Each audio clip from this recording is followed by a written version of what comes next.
Welcome to FNL Webcast. I'm Vicky Denton, Editor-in-Chief of FNL Asia Limited. The automotive industry is going through the most complex transition it has ever seen. Internal combustion engines, hybrids, range extenders, battery electric vehicles. Each one demands different hardware. Each piece of hardware demands different lubrication. And every original equipment manufacturer has its own specification for every variant. The result? A formulation landscape of almost impossible complexity. In this episode of FNL Webcast, you'll hear from Ravi Tallamraju, Group Chief Technology Officer of PETRONAS Lubricants International. In his presentation during FNL Week 2026 at the St. Regis, Bangkok, Ravi walks through three converging forces reshaping automotive lubricant formulation. Number one, tightening fuel economy regulations. Number two, fragmented emission standards across every major market. And number three, competing investment priorities, pulling R&D teams in every direction all at once. Ravi discusses the cost of OEM specification complexity. And then critically, he shows you how PETRONAS has responded with products engineered specifically to cut through that complexity. This episode is presented by PETRONAS Lubricants International. Normally, I get the most challenging slots right after lunch or the last presentation of the day, or like today, being the last speaker, holding between you and lunch. But I take the challenge. To make it more interesting, actually, Vicky said, okay, your topic is going to be slightly complex. Can you manage? Just the theme is beyond tribology. So I leave it to you what you want to talk about. So of course, don't worry, I'm not going into Strybeck curve and all the equations. But looking into all the other presentations, because most of the people are talking predominantly about low carbon sustainability angles, I thought maybe I'll bring it down to our day-to-day life, what the challenges we deal with, how in this EV era and all the powertrain transitions, the fluid development approach has to change, or how we need to do. That's my primary topic. So here we're not just dealing with one challenge, multiple challenges all happening at the same time. Obviously, the first one is the regulatory framework. A lot of new fuel economy, emission regulations, a lot of things that are impacting everywhere, including Asia. They really drive the hardware changes and also the related fluid technology changes. The second, as a result of this, is a complete fragmentation of the choice of fuel and the energy sources, right? We're moving from gasoline, diesel to hybrid, biodiesel, ethanol, methanol, ammonia, many different fuels we are dealing with.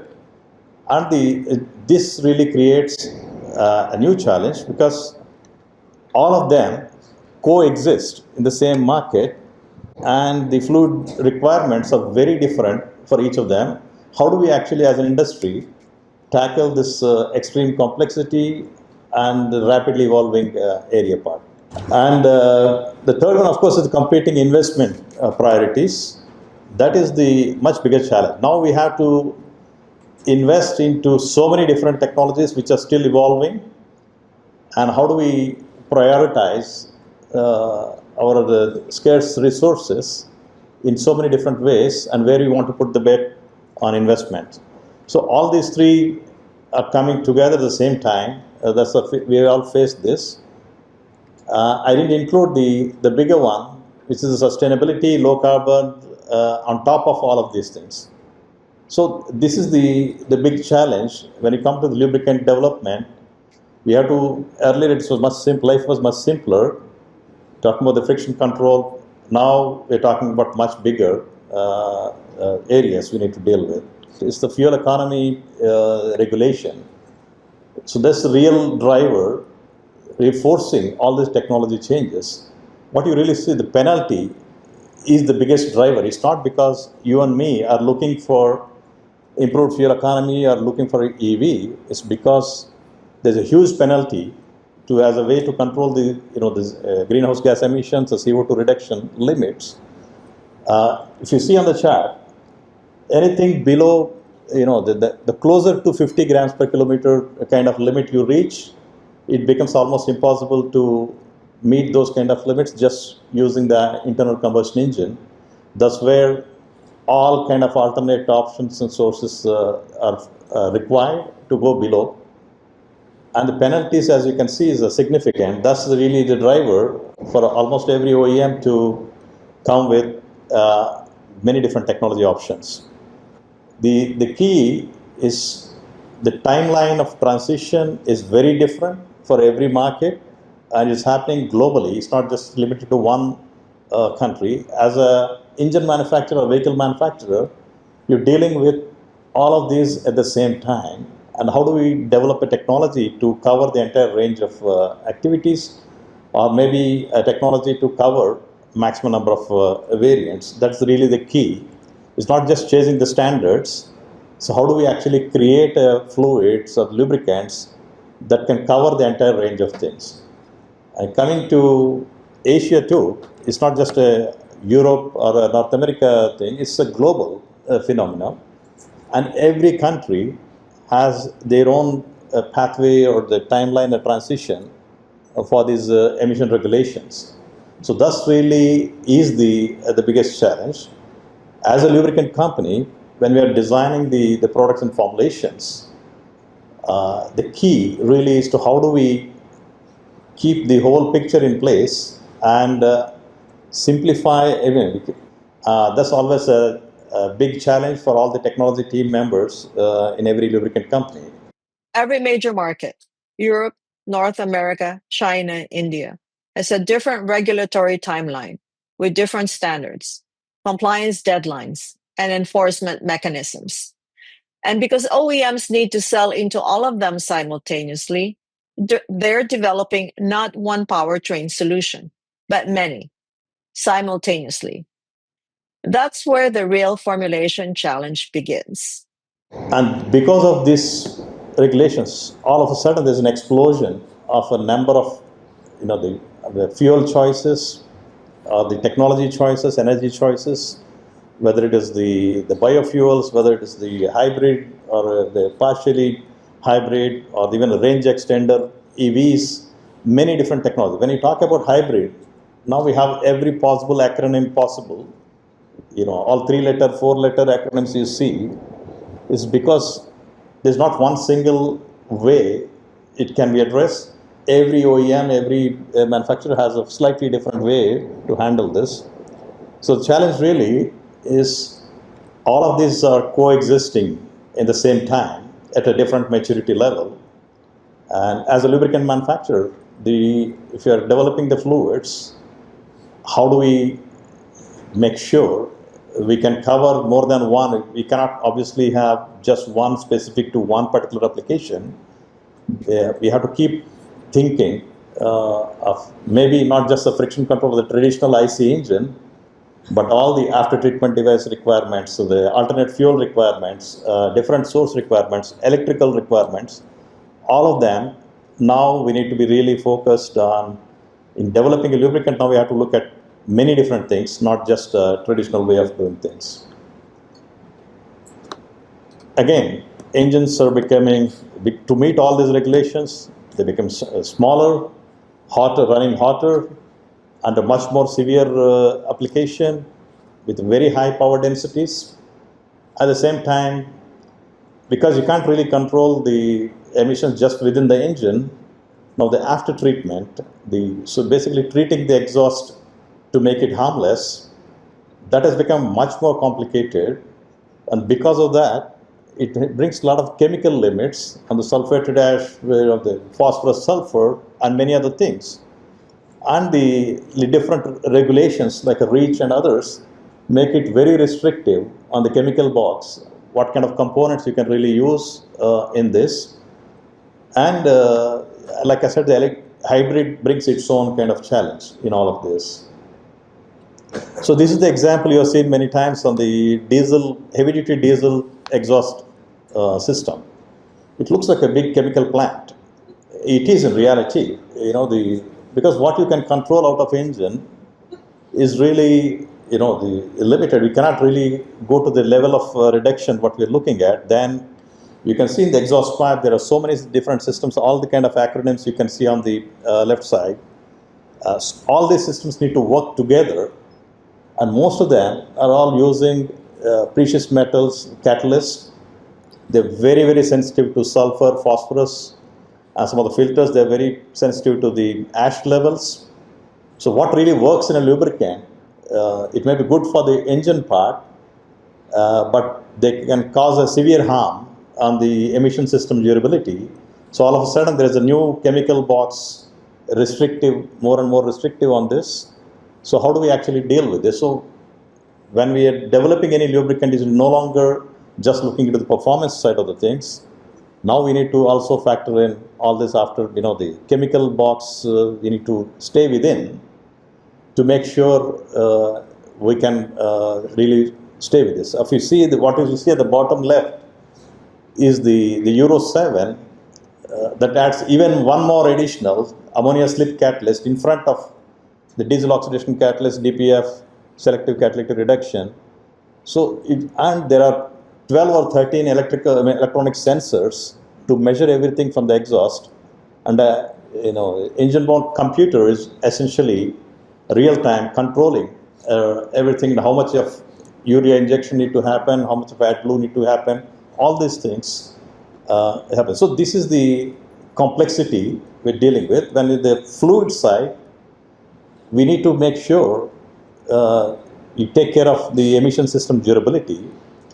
Earlier, we were talking about 120,000 kilometer or 150,000 kilometer durability guarantee. Now we are talking almost for life. We are talking even about up to 200,000, 500,000 kilometer emission system durability guarantees. That means we have to demonstrate on the fluid that it will still work without causing any problem for a very long time. So from the fluid development approach, in addition to the performance aspects of the engine, now we also need to take care of many other parameters, including the exhaust system. Hybrid, like many speakers before, they already said, the EV is the general direction we are going, but it's very clear hybrid is going to be the intermediate step, and it's going to be much bigger than that. Again, hybrid, when we talk, it's not just one single technology. Where exactly the electric motor is placed, how exactly the design is made, that's very different from different applications. When we talk about the range extended EVs, where the IC engine is primary purpose is just to charge the battery, whereas the electric motor is the one which is running the car. So with each of them, it brings a very different application challenges, because the duty cycles are very different, running at colder temperature, too many start-stops, and the sludge formation, corrosion, emulsion. These are the new parameters that are a challenge for the hybrid vehicles.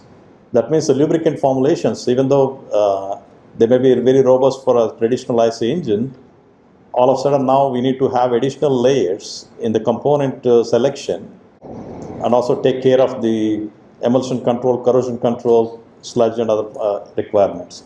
So this brings additional challenge. And I think one thing many miss is in hybrid, okay, engine is still there, okay, IC engine, no change, but where exactly is the electric motor? The electric motor actually is now placed inside the transmission, whether it is a automatic transmission, the dual clutch, or the CVT variant. In each case, what you see on the right side, the best place to keep the motor is integrated into the transmission. Now it also need to the electric motor is actually immersed in the oil. So all of a sudden, we need to deal with the dielectric properties of the lubricant. It has to be insulating oil, and just be compatible with all the copper and other materials, electrical compatibility and thermal compatibility in addition to the frictional properties. But this one, I just want to spend some time. This is nobody, I think, I don't know how many, even this industry, I've been in the industry for 37 years, but still, all these acronyms we see on the labels, how many of us really, even within our own industry, really understand what we're talking about, right? All of that hardware, the IC engines, the hybrids, the transmissions, the e-axles, adds up to something. It adds up to a specification landscape that no single lubricant was designed to navigate. Ravi is about to show you exactly what that costs the industry. This become extremely complex, unsustainable to go to the extreme level. The example what you see here is not the entire thing. I'm just talking very narrow European light duty passenger car specifications only. We're not even talking about the entire universe. When I think maybe some of you are good at counting the numbers here, I think there are close to 80 different specifications on this table. And so each one, on average, is just to get one formulation approved against a specification, you're talking anything between $200,000 to $3 million, depending on the type of approval you're talking about. If you have to get all these approvals on a lubricant formulations, you're talking closely, I calculated close to $29 million just for one formulation approval for each of them. So it's impossible as unsustainable because of the different, some of the scandals that happen on the emission and the measurements and the fuel economy measurements.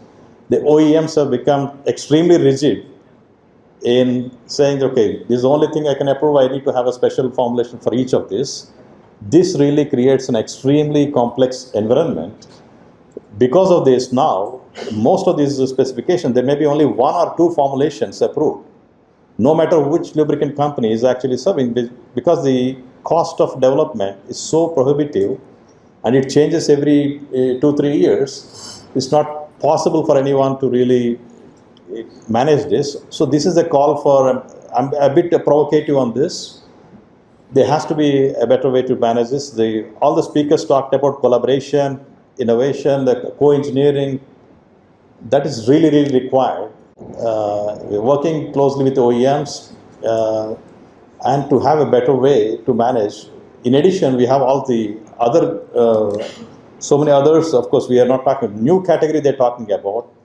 New bodies want to create their own new specifications. Japanese, Chinese, and others, they have another set of specifications on top of it. So this is for a fluid development part, how exactly we manage this complexity, where exactly we want to invest the money. We all have finite resources and also the time it takes to cover this. So this is one of the area has to definitely, so every oil company has to pick and choose where they want to place the bets on that. Other thing, when you talk about all these new technologies, uncertainties, I think it's a very apt title for the theme of the conference, right? Navigating the uncertainties. Most of the cases, there are no test methodology developed because it's completely new areas. That means we need to even invest customized new test development, huge investments. So each of us are actually trying to see where we want to place our bets on the investments, and it's really a big game really to do this. So there has to be a better way. The industry has to really come forward, and standardization of some of this testing is the needed, especially in the current kind of situation. It's much more relevant. Ravi's point is direct. The industry cannot keep adding specifications indefinitely. The complexity has become unsustainable, and collaboration between original equipment manufacturers, lubricant formulators, and additive suppliers is the only way through it. PETRONAS has taken the challenge seriously. Here's what they've built in response. So now, what exactly PLI or Petronas Lubricants is doing is I just have like a one or two examples. As I mentioned, this is the like heavy duty diesel example I take here. We have the SER specs, SER E8, 11. Now we're talking about the API, the new specification, the PC12 or API CL4, or there's some gas engine oil specifications that you can see there. All of them are getting a tighter and tighter limits on the chemical box. Sulfated ash, phosphorus, sulfur. This is just one part of the equation, right? So when we are developing something, okay, we are anyway investing a lot of money. How can we do it to have one fluid that is a fuel agnostic, that can be used across multiple, the fuel or the engine platforms. So to go with the lowest common denominator, go to really low ash and the phosphorus sulfur kind of technology. At the same time, also go to if you see the viscosity grade transition, even though we all talk about 95% of the volume is still 15W40, but if you see most of the heavy duty, where exactly all the factory fill fluids have moved to. So it all moved to now 5W30, or the 10W30, 5W30, or 020 for most of the advanced ones. In fact, PLI has been the first company in the world to introduce 5W30 commercially almost 22 years ago. We were the first ones to introduce 0W20 for a heavy duty diesel 12 years ago. And we are the only ones actually with the 016 commercially in use for more than 2 years. So this is one of the examples where you have to pick and choose where you want to place the bets, and maybe a fuel agnostic. Instead of having one for each application, can we actually design something that can work across the board? Just one of the example. The other example, this in case of a transmission example, is the E-axle. So, but E-axle with a wet clutch. This is another complication. Normally, E-axle itself is a complication. It's, where you have the motor and the inverter and gears, everything together in the one single formula, the unit. In addition, also have a clutch. So can we create a formulation that can actually work with all four combinations together? So it's not an easy challenge. I talk about thermal, electrical, frictional, and the clutch performance, many different things we have to match. But having a solution like this is the Petronas Iona example here, that can one single formulation can basically cover all the different systems. This is one way of approach. Of course, I'm not suggesting this is the way we need to go. It says this is the PLI has taken an example, this just to showcase some of these examples. So really, the key message we want to have now is we're not just talking about just a simple friction control from the lubricant. Now all these layers of complexities that are on top, that are also, of course, it's also job security for all of us in the technology area, but it becoming really unsustainable if this continues in the same way. So it's my message more to the industry: what can we do on this? If you have to really shift the focus, not just from keep the functional fluid as the primary requirement. What's most striking about Ravi's presentation is its precision. $29 million. That's not a rhetorical figure. That's what it costs to validate a lubricant against the full matrix of OEM specifications that now exist across a single vehicle platform. That number makes the case for industry collaboration better than any argument could. If this episode made you think differently about the complexity of lubricant formulation, please subscribe and leave a comment. I'd love to hear from you. I'm Vicky Denton. This is FNL Webcast. We'll see you in the next episode.